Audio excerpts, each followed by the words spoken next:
One. All right, welcome back to Politically Homeless. I'm Dave, and I'm here with my politically homeless buddy, James Roguski. James, how are you, sir? I'm doing great, Dave. Thanks for having me on. We're going to get into the weeds on this one.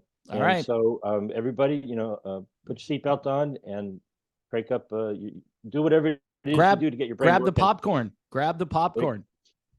There you go. It's going to be a little bit longer than we normally do. Let me try to give you some background because I've been watching this really cool soap opera, right? It's called the Working Group for International Health Regulations, and they're not having a great time. They're kind of arguing, and it makes for great, TV movies, but nobody's watching. It's like nobody's in the theater, and so let me give you some background. I'll give you the background really quick, but I really want to get into the weeds because nobody's talking about this. So thank you for giving me a platform to talk about it. Sure. Hopefully people who are watching this have heard that, the WHO is negotiating something called a pandemic treaty. Well, we're not talking about that, right? Pandemic accord, framework convention, agreement, treaty, no. Different story, some other time. All right. We're talking about proposed amendments to the international health regulations. Almost 2 years ago, I discovered a document that the Biden administration had proposed quietly, right? He proposed it on January 18th, 2022, so more than 2 years ago. And the reason he proposed it then was there's a 4-month period where nations are obligated, if they want to submit any amendments to the international health regulations, any nation can do so. They got to give 4 months notice. Okay, fine. Long story behind that. That got kicked to the curb. Something else got put in place. They pretended that they voted on it and they say they adopted it, but that's a lie. If you want to talk to me about that, give me a phone call, 310-619-3055. We've talked about that. That should be a worldwide scandal. They just lied and cheated and said they voted and they never actually conducted the vote. And people in those circles know that, but nobody's doing anything about it. That's old news. It's really still important. But then the process continued because at that same meeting, they set up a process in a group called the Working Group for Amendments to the International Health Regulations. By September 30th of 2022, they had told all of the nations around the world, submit whatever it is you want to submit, and we'll consider it at the next assembly not the next assembly at that point, but going forward to the one that's coming up in May.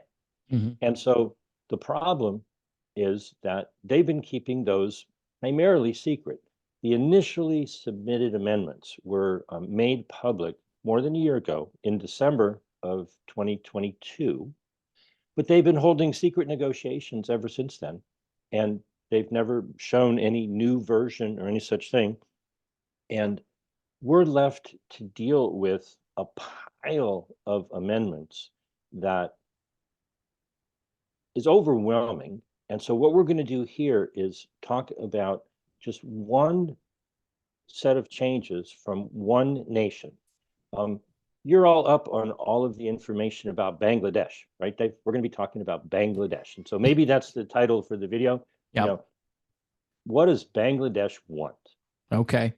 And so Bangladesh, along with the African nations who submitted something very similar, but we're only going to talk about the one version from Bangladesh, they looked at what was going on in 2021, and they felt that they were not able to gain access to that wonderful technology known as mRNA injections. Safe and effective, yes. Safe and effective. And so, hey, maybe this will get on YouTube.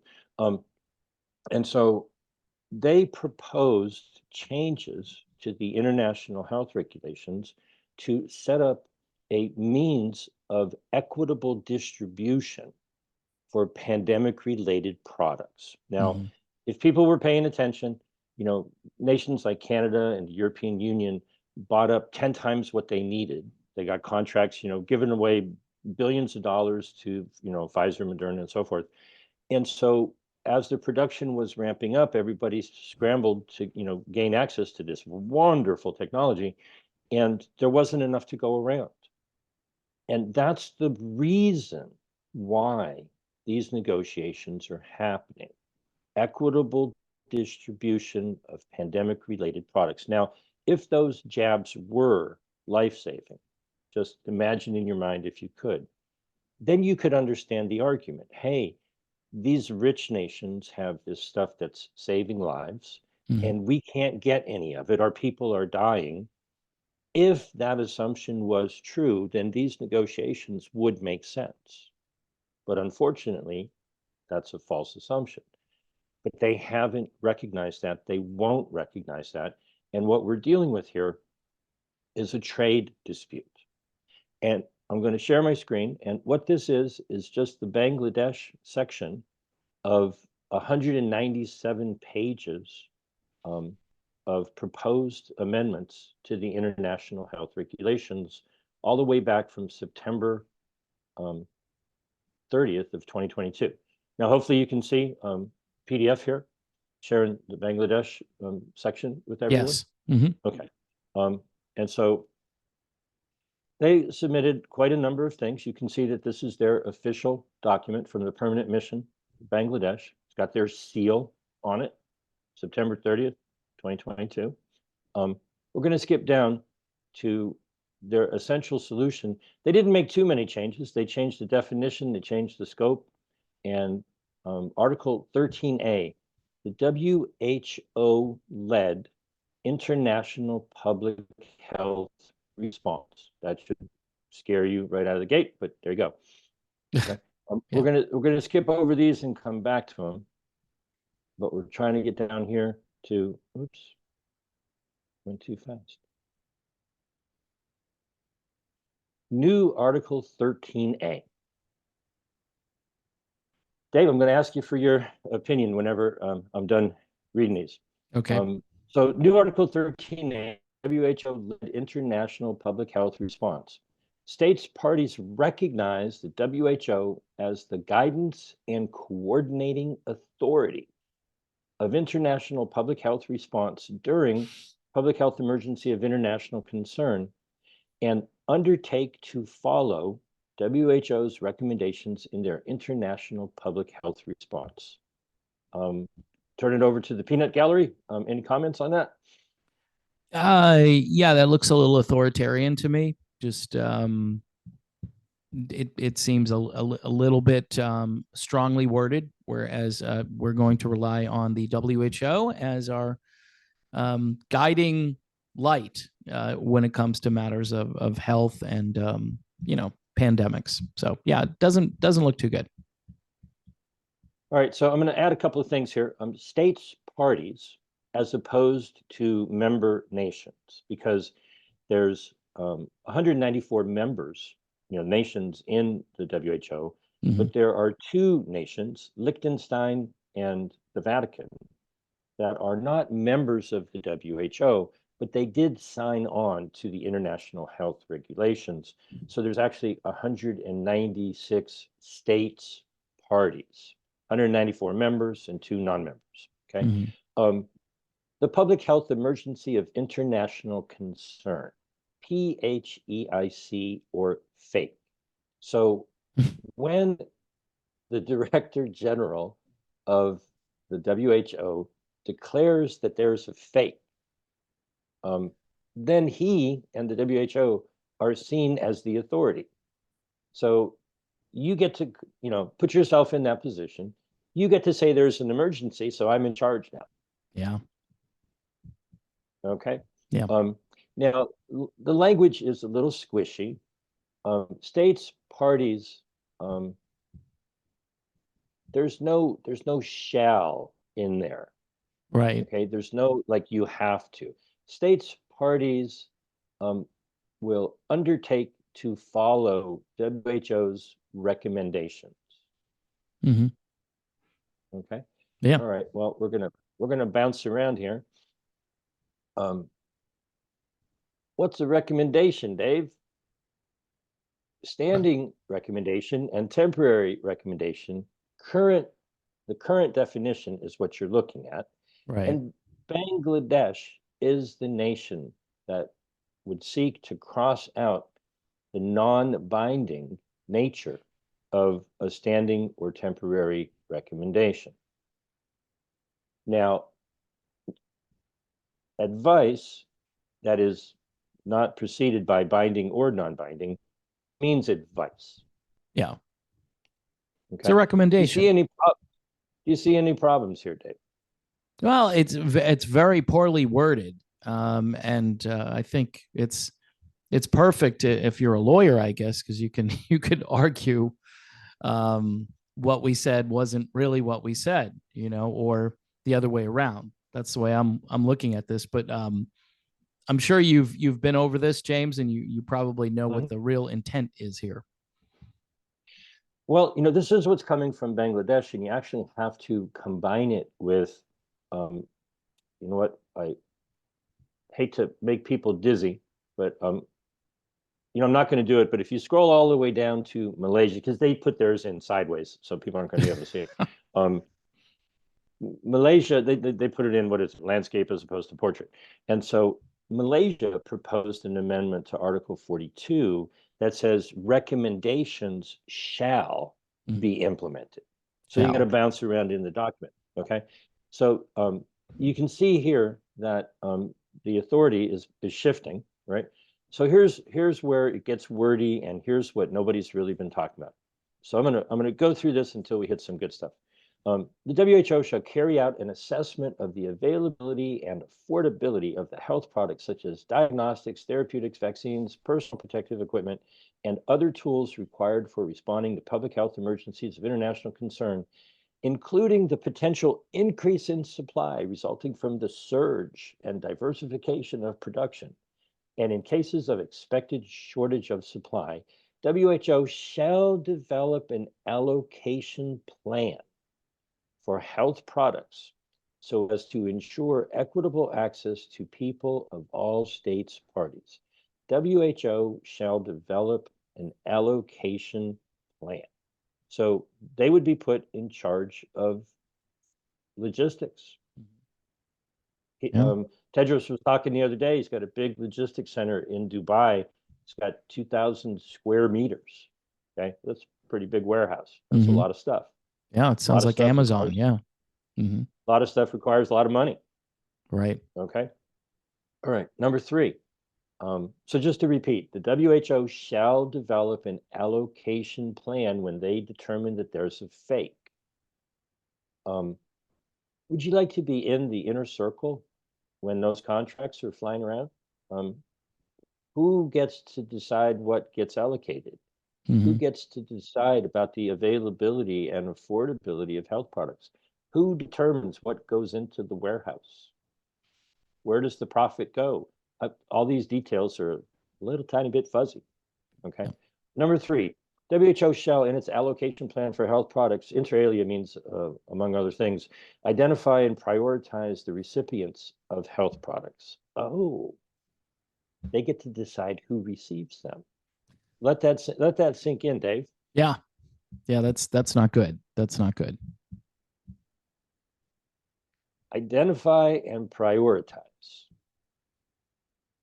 the recipients of health products, including health workers, frontline workers, and vulnerable populations, and determine the required quantity of healthcare products for effective distribution to the recipients across states parties.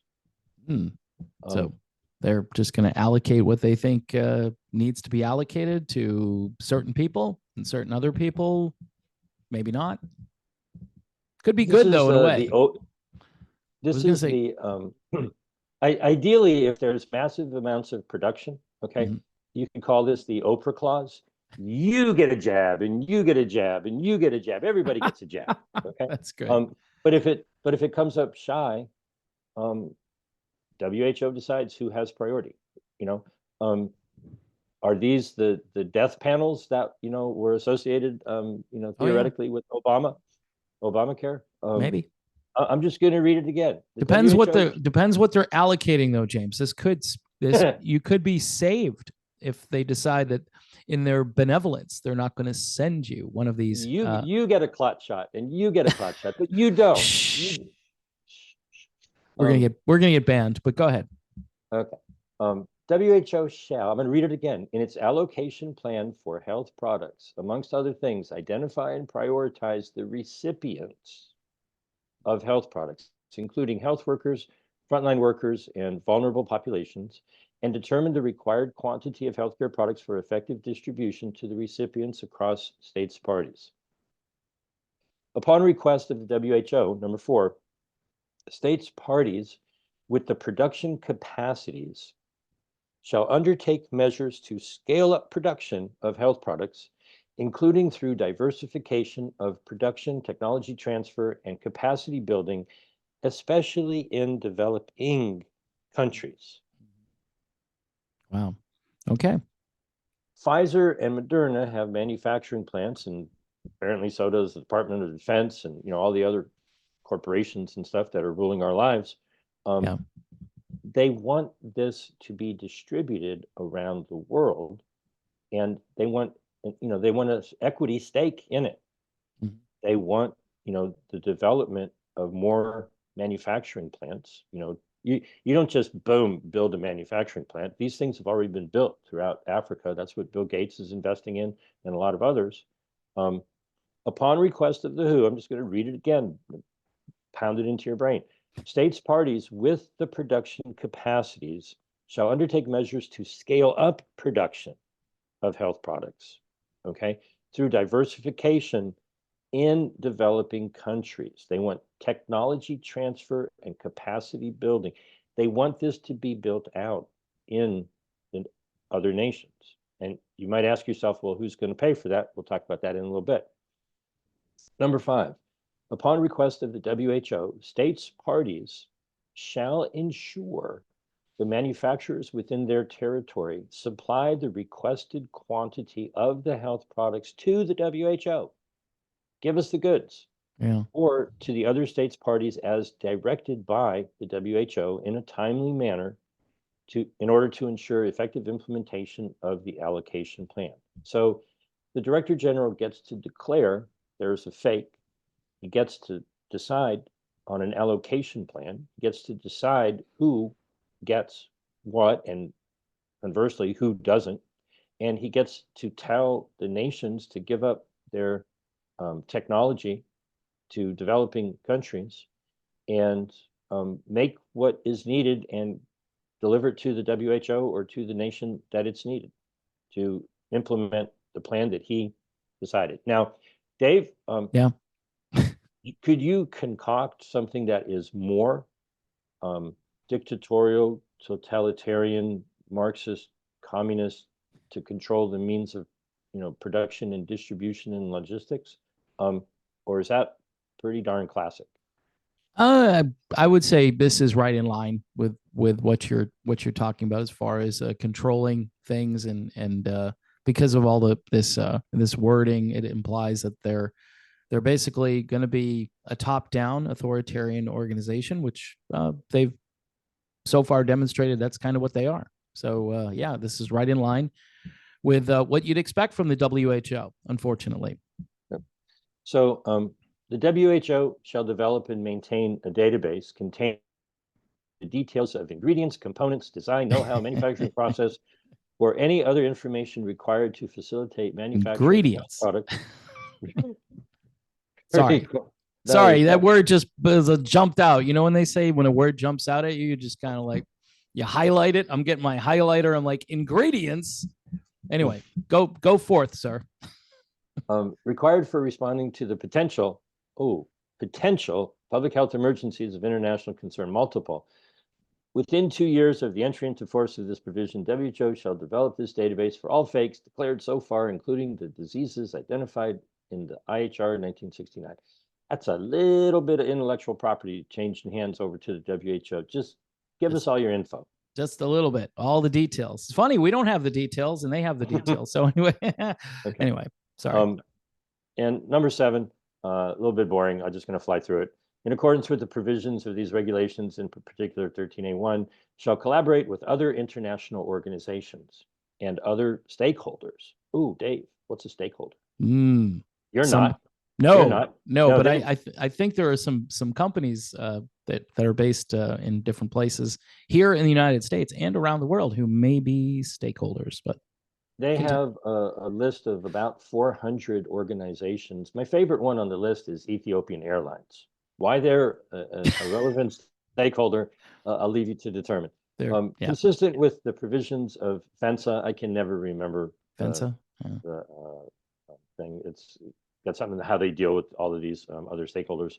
For responding to public health emergencies of international concern, who shall report all its engagements to the Health Assembly? The Director General shall provide documents and information relating to such engagements upon request. Okay, Director General. I right. love that. Okay. So states parties with assistance from the WHO shall Mm, collaborate. with. You must do as we say, Mm. and you must assist each other. Well, it says upon request. Upon request. It's a humble request, James. Come on. Well, it used to be to the extent possible. Yeah.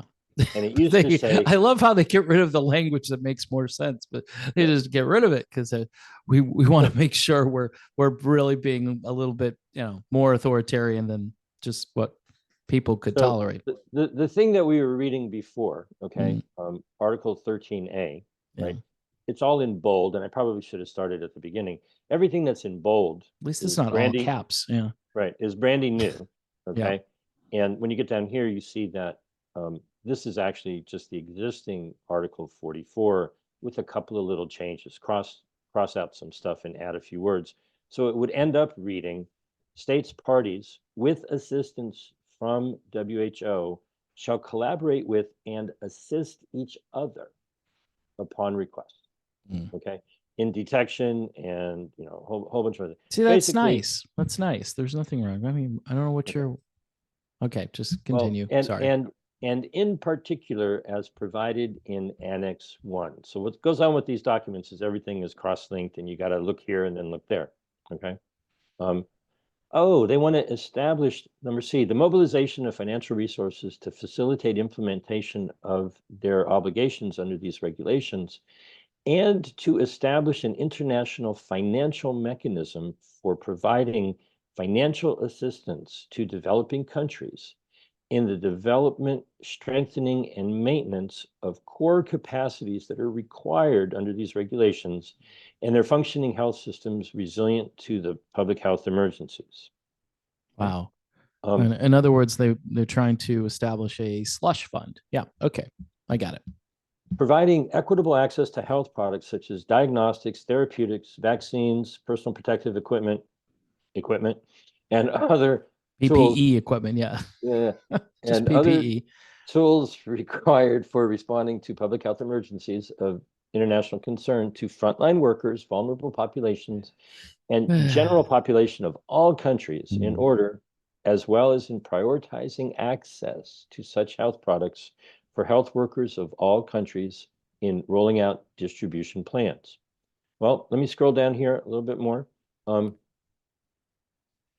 Who shall develop an evaluation matrix for assessing the contributions of states parties to the international coordination of public health preparedness and response to health emergencies, and shall make the results of such assessments publicly available within Within 5 years of 5 years. entry into force, and thereby every 3 years. Okay. You're going to be, your nation will be evaluated. Yeah. See if Okay. you're following the guidance. Yeah. Okay. Now we're getting into Annex 1, core capacity requirements. Now, note the not bold text, Mm-hmm. okay, which is existing. States parties shall utilize existing national structures and resources to meet their core capacity requirements. Well, duh. You're going to do what you can, to meet the requirements under these regulations in accordance with Principle 2 BIS. Well, they make you run around here. So BIS, go huh? up to Article 2 BIS. I can't think of an acronym, so I'm gonna just leave it Some to kind you. of Latin something. I keep forgetting what it is. BIS. Okay, Article 2. Article Now, did I read that right? It's Article 3 BIS, or did it say Article 2 BIS? Did my brain malfunction? Could be. Not sure, but With principle, they should have said Article 3, Principle 2 BIS, because Article 3 is principles. That's a little bit of a yeah, they don't want you typo. connecting dots. So they want you running around, Yeah. getting confused. Okay, so we're getting up to Article 3, Principle 2 BIS. There it is. Yeah.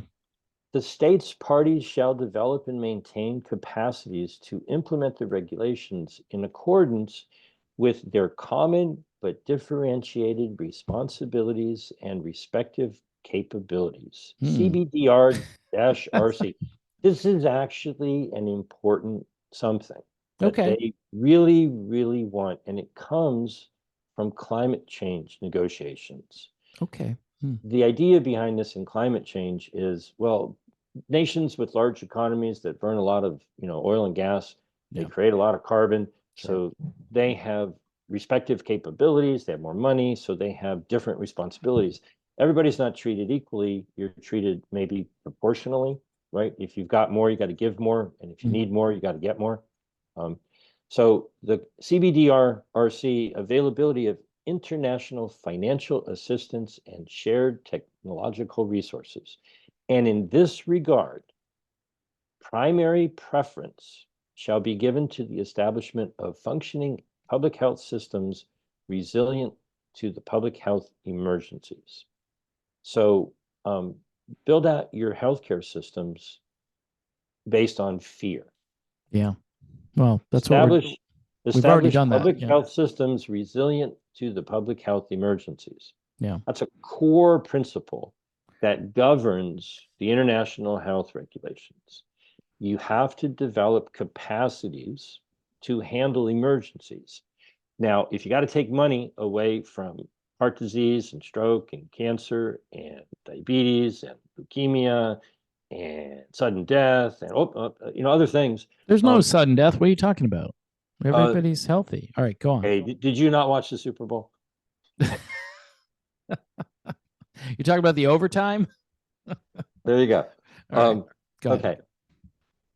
Now the new part of the annex here, new 1 BIS. Developed country states parties shall provide financial and technological assistance to the developing country states parties in order to ensure state-of-the-art facilities in developing country states parties, including through international financial mechanism as envisioned in Article 44. It's a 2-word answer to this. It's called wealth transfer.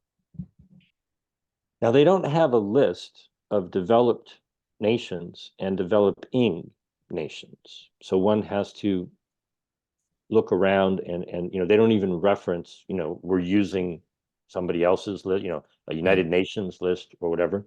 But part of the scuttlebutt is China is a developing country, according to them.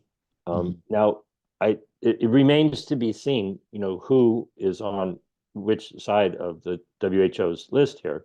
I'm safely going to say that the United States would be considered a de-developing nation, but they don't have that on the list. Not on there.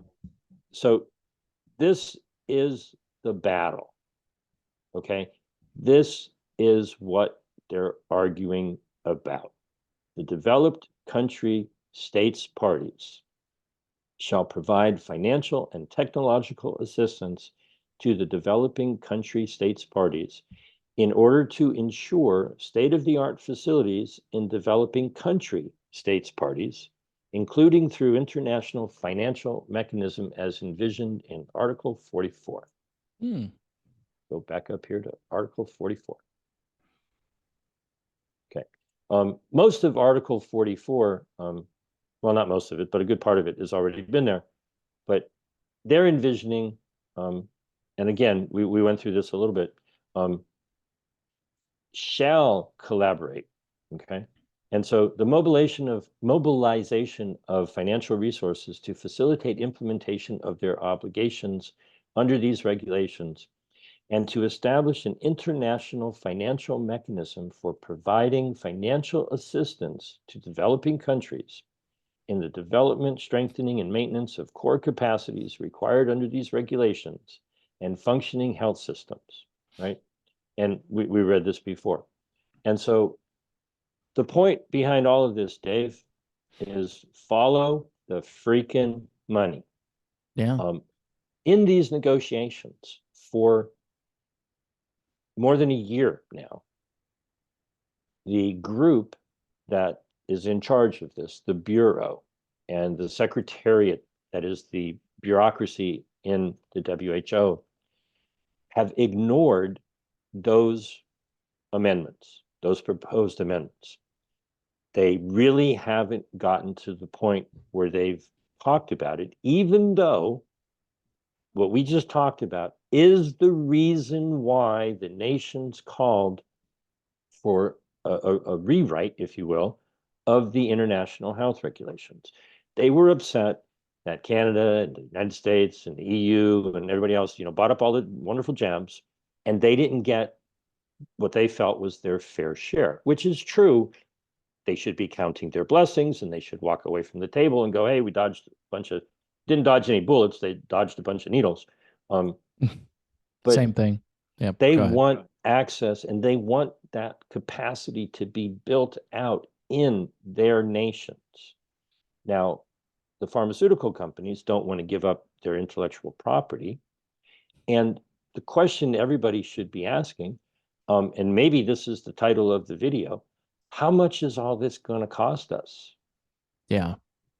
They have pushed that back and pushed that back and pushed that back so that they can bury the cost of building out, the capacity to handle the next pandemic by manufacturing. They want, the pharmaceutical hospital emergency industrial complex wants public money to build out their industry in the nations that they missed the first time around. And so what we're dealing with, you called it earlier, is a wealth transfer. Now, in the Foreign Affairs Manual of the United States that governs the discussion of negotiations of treaties and all that sort of stuff, there's supposed to have already been an OMB, Office of Management and Budget evaluation of, well, before we agree to this, how much is it going to cost? Yeah. And what they're trying to do is not talk about that. Now, they said way back when they want, up to $100 billion slush fund. In December of 2022, Congress and the Congress passed and the president signed the National Defense Authorization Act. And I just did an article the other day about, the pandemic fund. We're paying $1 billion a year, in addition to everything going on with the WHO, to fund the build out of laboratories. Hey, I was joking around with the Oprah thing, but it's like, hey, you get a Wuhan Institute of Virology, and you get a Wuhan Institute of Virology. Let's build out the core capacity to go looking for the next pathogen. And so if people read the article that I just did, the pandemic fund has already dished out close to $500 million in 2023, and they're going to their next round, to build laboratories and such in 37 different nations. Okay. Wow. So the WHO is looking at the World Bank run by the United States slush fund, and I think they have fund envy. They're only getting a pittance from Bill and Melinda Gates. They said at the beginning of this that they felt that what was needed was $31 billion a year. Their current budget is about $4 billion. They're going through their begging for billions campaign, which they call their general program of work. They're looking to raise $7 billion for the 4-year period of 2025, 26, 27, and 28. So what we're looking at here, people, I think, have missed in all of those words. I think most people have missed the point. The poor nations want to be able to manufacture and inject these substances into their own people and control that process. And short of that, they want Tedros to be able to make recommendations to tell other nations that they have to manufacture it and give it to them. You either make it and give it to them, or you finance the manufacturing in their country. Now, I get it. I've got Christian values, and you want to be a good Samaritan. And if somebody needs something, like if somebody knocked on my door and said they needed to borrow a power tool, or they needed a cup of sugar or something like that, if I have it, I'll be happy to share it with you. But if Tedros knocked on my door and said, "Hey, you've got to, you have to do what I tell you to do," the answer is a big fat freaking no. Mm-hmm. And Yeah. and so here's where it gets really interesting. And this is why we're having this conversation today. They've been putting this off and putting this off and putting this off. And at their last meeting, the working group agreed that over the holidays, they were going to have a session dedicated specifically, not a public session, but an intersessional, informal conversation meeting. And they just blew them off. Yeah. They didn't have, so the not just Bangladesh, but there's a group of approximately 30 groups. I'm sorry, Group for Equity, bunch of nations, and the African nations submitted something that is strikingly similar to what we just went through. Um, all told, maybe 70 or 80 nations Mm-hmm. who are not happy that this member nation-led process that Tedros keeps calling this has been ignoring the whole point of what it is they want. And at the last meeting last week, they announced that apparently these nations have at least made some headway, and they scheduled a marathon session, 2-week meeting, first 2 weeks of March, first 2 full weeks of March, to go over equity. And so there's going to be 2 weeks of meetings. I think it's from March 4th to the 19th. Might have those dates exactly wrong. But the first 2 weeks of March, the working group is going to be meeting to talk about how money is going to be transferred from those who have to those who don't. And I would just like to encourage people to understand that this is where the change in the definition of a recommendation came from. They want to make Tedros's recommendations about logistics and distribution of products much more, give it much more strength. And so I think that they didn't realize what can of worms that opened. And so they haven't been talking about it. They haven't been talking about it. They haven't been talking about it. They're going to be talking about it the first 2 weeks in March. So I just encourage people. I know this was, boring, but this is, crunch time. Yeah. This is why these negotiations are happening. And so the review committee said back a year ago in February, well, the WHO and the regulations, there's really nothing in the Constitution that would set the WHO up as a financier. Right. Okay. They're supposed to have a budget to do their science work and their technology work, and maybe handle like an emergency thing, go into a place. But they weren't necessarily supposed to be the wealth transfer mechanism of the world. But that's what they're going to be negotiating the first couple of weeks in March. And so I don't think too many people are really aware of this. They're not really aware that this is why this is all being negotiated. It's crunch time. Yeah. And now would be as good a time as any to dig in and pay attention and spread the word. And anybody's got any questions about this? I know this was deep and weedy, but when you think about what this means, it's worth paying attention to in my view. So give me a phone call, 310-619-3055. You can see everything I've got on jamesroguski.substack.com. I've been writing on this for 2 years now. It's almost well, a little bit more than 2 years actually. And I've gone back to some of the stuff that I've watched in the past, or that I recorded in the past, and not much has really changed.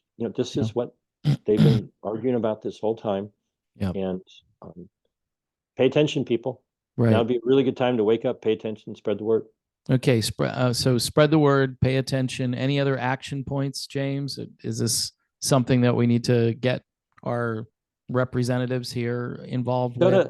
I'll certainly make it available on my site, but print out Article 13A. Print out Bangladesh's proposal. I got nothing against Bangladesh. I actually think their delegate seems like a really cool guy. He's got some cojones. Yeah. They're looking at it from their perspective. They don't necessarily share the same perspective as you and I, but they're looking at it from the perspective of, hey, you guys had all these wonderful life-saving things, and you hogged them all up because you have the money to do so. That's not fair. And one would think that they should count their blessings and go, wow, Yes. good thing we were broken. It's a good thing we were broke and couldn't buy all those drugs, right? Right. But no, that's not what this is about. And they want to strengthen the WHO. They want to strengthen the international health regulations to ensure equitable access to pandemic-related products. It's a difficult question. There's many sides to it, and the soap opera continues. There's a whole bunch of nations on this side, a whole bunch of nations on that side, and if they can't reach consensus over the next couple of weeks, all of that under the rubric of, hey guys, the deadline was January 27th. You were supposed to give 4 months notice, okay? And that you're not allowed to just keep negotiating and then drop it down on the table in May. So in reality, they're negotiating for either next year, 2025, or I wouldn't put it past them to get it all negotiated and then keep going and call for a special session, in December, like they did when this all started. Because this all started with a special session of the World Health Assembly in December of 2021. That's what got this process started. And so, they could pull a tricky little move where they go, oh, well, we realized we went past the deadline, and then just go 4 months out and call for a special session if they cared about rules, which obviously they don't. They don't. Yeah. Okay. So, one would, until evidence to the contrary, they have said that they're going to have meetings first 2 weeks in March, and then another meeting wrapping right around my birthday in April. They're going to have their last meeting and probably pull a Nancy Pelosi and drop the details on the table before anybody really had a chance to see them. Even though Tedros recently said, oh, just go to the website and you can get the latest version. No, you can't, sir. Haven't seen the new version for a year now, so we're talking about old stuff. But this particular set of negotiations, maybe he's right. Maybe nothing has changed really since September 30th, 2022, because the working group has been ignoring this and ignoring it and ignoring it and ignoring it. And that pimple's going to get popped very, very soon. People need to pay attention and weigh in on what you think should be the fate of Article 13A and Article 44A and Annex 1. Boring stuff until you realize that this is how they intend to build out the pharmaceutical hospital emergency industrial complex so they can jab up all the people they missed the first time around. All right. Well, there you have it. James Roguski, as always, thanks for being on, and you're welcome back anytime, sir. Thanks, Dave.